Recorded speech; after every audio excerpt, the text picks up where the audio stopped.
এখনই রাষ্ট্রপতির কাছে যাবে, একটা জরুরি অবস্থা ঘোষণা করবে, আর্মি পাওয়ার নিয়ে নিবে। জেনারেল ওয়াকার সবাইকে বললেন যে বর্তমানে যে সেনাবাহিনীর এই যে এতজন অফিসারের নামে এটা হচ্ছে, এটা মেনে নেওয়া যায় না, এটার ব্যাপারে আমরা কি করতে পারি এটা আলোচনা করি, এরকম টাইপের একটা কথা যখন বললো, মোটামুটি অফিসাররা যারা আছে মোটামুটি কিছু অফিসার ঝাঁপিয়ে পড়লো। একজন অফিসার ওখানে কেঁদে দিল।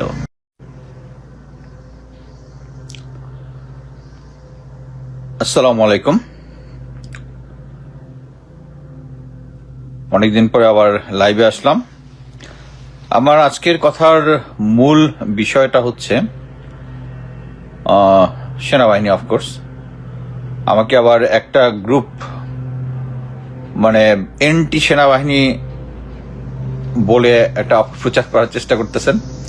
আমার কিছু ফ্রেন্ড আমাকে ক্লোজলি বলতেছে যে দোস্ত তুই এখন আর্মি বাদ দিয়ে একটু সিভিল প্রশাসন, পুলিশ, অমুক তমুক এদের নিয়ে একটু বলার জন্য। আমার কথা হচ্ছে আমি যে জিনিসটা ভালো জানি, বুঝি, এবং আমার এইম একটাই, সেটা হচ্ছে সেনাবাহিনীকে কলঙ্ক মুক্ত করা। সেনাবাহিনী কলঙ্ক মুক্ত করা, সেই আগের সিচুয়েশনে ফেরত যাওয়া, বাংলাদেশ আর্মিতে যে সুনামের সাথে যে কাজ করত জাতীয় এবং আন্তর্জাতিক পর্যায়ে, সে জায়গায় নিয়ে যাওয়া, এবং যাদের হাতে জনগণের রক্তের দাগ আছে, গুমের হিস্ট্রি আছে, দুর্নীতি আছে, তাদেরকে আমরা এই সেনাবাহিনীতে চাই না। এই সেনাবাহিনীতে যদি তারা থাকে তাহলে এই সেনাবাহিনী সেই আগের পুরনো ঐতিহ্য ফিরে আসবে না। আওয়ামী লীগ যেভাবে সেনাবাহিনীটাকে মানে পচিয়ে ফেলেছে, একদম পচিয়ে ফেলেছে। কিভাবে পচিয়ে ফেলেছে? প্রমোশনের সিস্টেমটাকে এমন ভাবে করেছে যাদের নৈতিক স্খলন আছে, বেশিরভাগ, আমি বলবো না, দেয়ার আর গুড অফিসার স্টিল, এবং ওই গুড অফিসার ব্যাড অফিসার সবাই আওয়ামী লীগের সাথে একাকার হয়ে গেছে। এই কারণেই আমি সেনাবাহিনী নিয়ে কথা বলি। এটাকে যদি কেউ এন্টি সেনাবাহিনী বলে, আমার কিছু করার নেই। একটা জিনিস শুধু বলি যে পরশুদিন যে একসাথে এতগুলো অফিসারের টোটাল 23 জন মিলিটারি অফিসার, এর মধ্যে 17 জন হচ্ছে সার্ভিং মিলিটারি অফিসার, এটা নিয়ে যে একটা অ্যাটম বোমা টাইপ ফাটলো, এই ফাটার কোনোই দরকার ছিল না। আপনারা যখন মনে আছে ওই ফেব্রুয়ারিতে যখন জেনারেল ওয়াকার বলেছিল যে বিডিআর এর সৈনিকরাই এই কাজটা করেছে, 57 জন আমাদের অফিসারকে হত্যা করেছে, ফুল স্টপ। এই সময় এবং বিডিআর এর কমিশন তৈরির ব্যাপারে উনি একটা প্রতিবন্ধকতার সৃষ্টি করতেছিলেন, তখন আমি একটু উত্তেজিত হয়ে কিছু আনপার্লামেন্টারি ওয়ার্ড ইউজ করেছিলাম। সে সময় যেহেতু এটা করেছিলাম, সাথে সাথে আমাকে আর্মির গোয়েন্দা সংস্থা থেকে আমাকে ফোন করেছিল, আমাকে জানতে চেয়েছে যে আমি কি হলে থামবো, মানে ওর কথা হচ্ছে আমার মুখ বন্ধ করা। আমি বলছি যে যারা গুম খুনের সাথে জড়িত তাদেরকে আউট করে দেন আর্মি থেকে, তাহলে আমি আর কোনো কথা বলবো না। সিম্পল। বাট দেখেন, এই গুম খুনের সাথে জড়িত এরা, আমি বলবো এটা হচ্ছে tip of the iceberg, first phase গেল, আরো আসবে সামনে। এইটাই এই জিনিসটা জাস্ট এখন এসে অ্যাটম বোমা আকারে, যেটা আমি, যদিও আমাদের চিফ প্রসিকিউটর তাজুল ইসলাম বলেছেন যে এটা ব্যক্তিগত দায়, দলের দায় নাই বা আর্মির দায় নাই, এটা ঠিক। বাট এখন কিন্তু সবাই আমি যে সমস্ত পোস্ট করছি তা সবাই দেখে কিন্তু আর্মিকেই গালাগালি দিচ্ছে। এটার দায় আমাদেরকে নিতে হবে সামগ্রিকভাবে।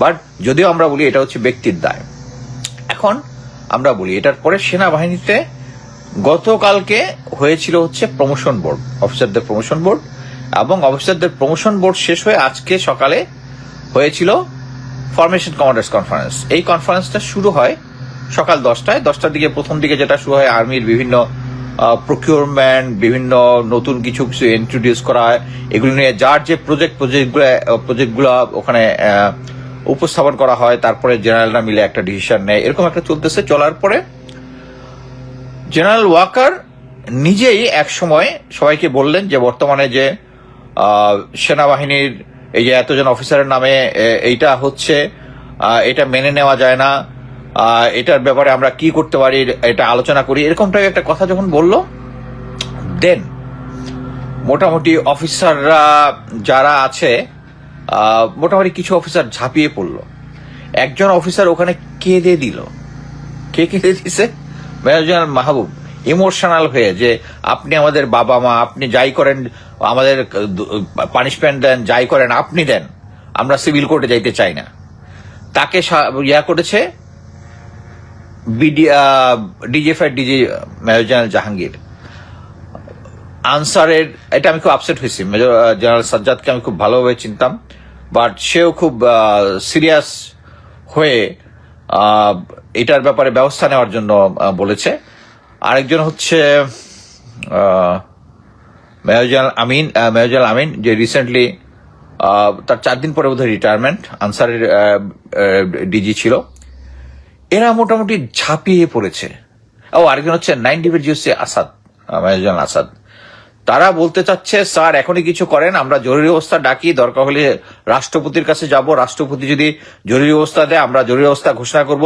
মানে হাত পা গুটায় আজিব স্যার কিছু একটা বলেন, এখনই মাঠে নামিয়ে পড়তেছি। মানে ইট ওয়াজ এ টোটাল ইমোশনাল ব্ল্যাকমেইল। এবং জেনারেল ওয়াকার অ্যাজ ইফ রাজি হয়ে যাচ্ছেন, হ্যাঁ আমাদের একটা কিছু করতে হয় আমাদের সাথীওয়ালা ভাইদেরকে রক্ষা করার জন্য। এই নিয়ে মোটামুটি 1টা পর্যন্ত আলোচনা হয়েছে, এবং যে সমস্ত অফিসাররা রিয়েলিটি বুঝতে পেরেছে তাদেরকে এখানে অ্যাকচুয়ালি জেনারেল ওয়াকার কথাই বলতে দেয়নি, অনেকে কথাই বলতে দেয়নি। আচ্ছা, এরপরে একটা ব্রেক হয়েছে, একটার সময় একটা ব্রেক হয়েছে, 3টার সময় আবার শুরু হয়েছে। এর মধ্যে জেনারেল ওয়াকার আমি জানি না, আমি চোখ বন্ধ করে বলবো যে উনার আওয়ামী লীগ এবং ভারতীয় হ্যান্ডেলারদের সাথে কথা বলেছেন কি করতে পারবেন। Reality versus emotion. এখানে জেনারেল যারা আছে তারা একটা ইমোশনালি তাকে ব্ল্যাকমেইল করার চেষ্টা করছে, এবং সে ইমোশনাল হয়েছে। হওয়ার পরে এখনই রাষ্ট্রপতির কাছে যাবে, একটা জরুরি অবস্থা ঘোষণা করবে, আর্মি পাওয়ার নিয়ে নিবে। তারপরে উনি রিয়েলিটিতে আসছে। রিয়েলিটি আসার পরে বলছে না, আমরা সেনাবাহিনী একটি দেশের একটি সার্বভৌমত্ব রক্ষার বাহিনী, এটা ইচ্ছা করলে আমাদেরকে আইন ফলো করতে হবে। আমরা এখন দেশের আইন অনুযায়ী যাদের এগেনস্টে চার্জশিট হয়েছে তাদেরকে কি করবে, তাদেরকে ওই আগের মতো ওই lieutenant general Akbar, lieutenant general Saiful, lieutenant general Tabrez Shams, major general Hamid, এদেরকে যেমন বলছিল যে ক্যান্টনমেন্টে থাকবে এবং ক্যান্টনমেন্টের থেকে ওখান থেকে হাজিরা দিবে, এবং তার পরবর্তীতে তাদেরকে পালিয়ে যেতে সাহায্য করেছে। এই সেম জিনিসটা করার জন্য তারা প্ল্যান করতেছে যে করবে, এবং তখন স্ট্রংলি যারা নির্দোষ তাদেরকে আমরা রক্ষা করবো। আরে ভাই, নির্দোষদের এগেনস্টে কি কোনো চার্জশিট দিয়েছে? আইসিটি ক্রাইম ট্রাইব্যুনাল কি দিয়েছে? তা তো দেয়নি। সো তারা চেষ্টা করতেছে হচ্ছে যে এরপরে তারা রিয়েলিটিতে আসছে। রিয়েলিটিতে আসার পরে জেনারেল ওয়াকার বুঝতে পেরেছে যে এই জিনিসটা যদি হয় তাহলে কি হবে। এখন যদি সাপোজ যে জেনারেল ওয়াকার এখন বললো জরুরি অবস্থা নিয়ে, তখন কি হবে? ছাত্র জনতা ক্যান্টনমেন্টের দিকে হাঁটা ধরবে, সেনাবাহিনীর সৈনিকরা ছাত্র জনতার দিকে গুলি করবে না। আগে যেভাবে বলেছিলাম 5ই আগস্টের আগে সেম জিনিসটা বলতেছে, তারা গুলি করবে না, জনগণের দিকে গুলি করবে না। তখন কি একটা ইন্টারনাল ক্রাইসিস হবে। আমি আজকে জাস্ট চ্যাট জিবিতে জিজ্ঞেস করতেছিলাম যে এই পৃথিবীতে যুদ্ধ ছাড়া নিজ দেশের লোক, নিজ দেশের সেনাবাহিনী 30 জনের মতো 20 থেকে 30 জনের মতো অ্যারেস্ট করেছে। কোন কোন দেশে আসছে? 4টা দেশে। একটার মধ্যে ছিল বোধহয় আর্জেন্টিনা, আর বাকিগুলোর নামটা এখন বলতেছি না, নিজেরা চেক করে নিয়ে। আর একটা হচ্ছে বাংলাদেশ। আপনি চিন্তা করে দেখেন যে আমরা চ্যাট জিপিটিও জেনে গেছে যে আমরা নিজের দেশে। এখন কথা হচ্ছে এটা কি ভুল হয়েছে? আমি যদ্দূর জানি তাদের প্রত্যেকের এগেনস্টে সাক্ষ্য প্রমাণ থেকেই তাদের এগেনস্টে চার্জশিট গঠন করা হয়েছে। যদি জেনারেল ওয়াকার ওই যে তখন বলছিলাম যে এই যারা গুম খুন করেছে তাদের রক্তের দাগ, তাদের দায় কেন সেনাবাহিনী নিবে? এটা যদি করতেন তাহলে আজকে সেনাবাহিনীকে এই পরিস্থিতিতে পড়তে হতো না। উনি যদি ছেড়ে দিতেন আমিও চুপচাপ হয়ে যেতাম।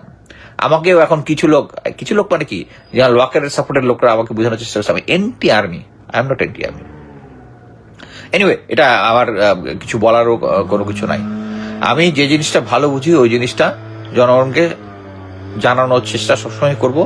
তো মেইন জিনিস হচ্ছে জেনারেল ওয়াকার শেষ পর্যন্ত হুশে এসেছেন।